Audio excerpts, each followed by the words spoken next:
আসসালামু আলাইকুম। আজকে সকাল সকাল বসেছিলাম টিনের বেড়াগুলো দেওয়ার জন্য।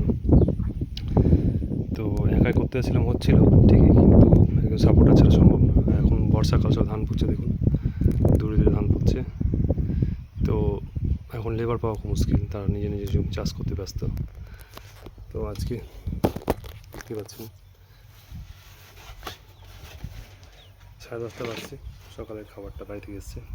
এই নিজের ফার্মে বসে থেকে খাওয়া দাওয়া, এই আনন্দই আলাদা।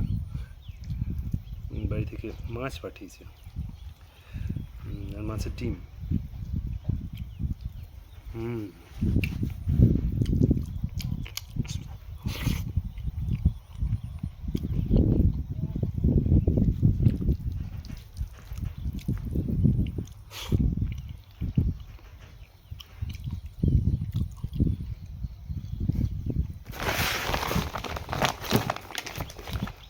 সবজি শশা, আমাদের গাছের শশা, একটু খাবো, একটু পরে কেটে থাক, খেয়ে নিই, তারপর খাবো।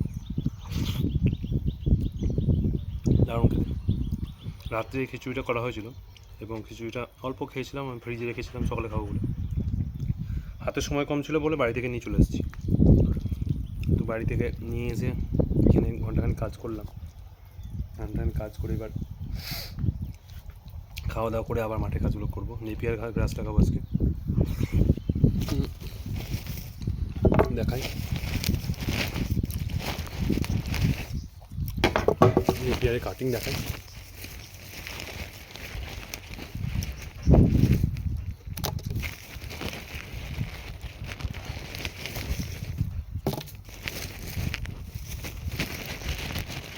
হাইব্রিড সুপার নেপিয়ার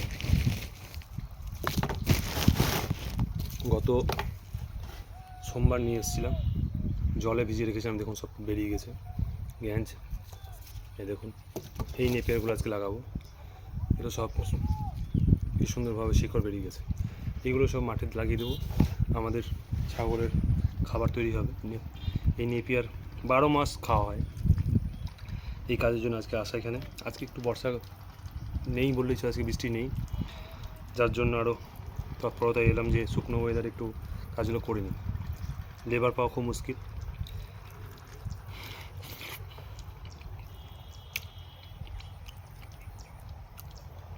কাজ তো করতেই হবে, কারণ ছাগলের ফার্মের মূল প্রধান চাবিকাঠি হচ্ছে তাদের খাওয়া দাওয়া, তারপর তাদের থাকার জায়গা। ভালো থাকার জায়গা আলহামদুলিল্লাহ হয়ে গেছে, চাষের জায়গা অনেকটা আছে। যদিও যে পরিমাণে করবো এই পরিমাণে এটাতে হবে না, আরও লাগবে। সেজন্য এখন থেকে ঘাসের ব্যবস্থা করে না রাখলে ছাগল আপনি কোনো রকমভাবেই মাস 2-এর বেশি রাখতে পারবেন। এবং যদি বা রাখেন, সেই ছাগল আস্তে আস্তে আস্তে রোগা পিটকে হয়ে মারা যাবে।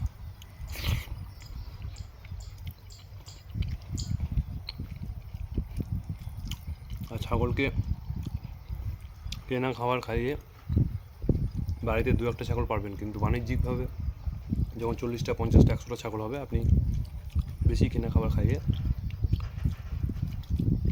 পেরে উঠতে পারবেন না, প্রচুর খাবার লাগে।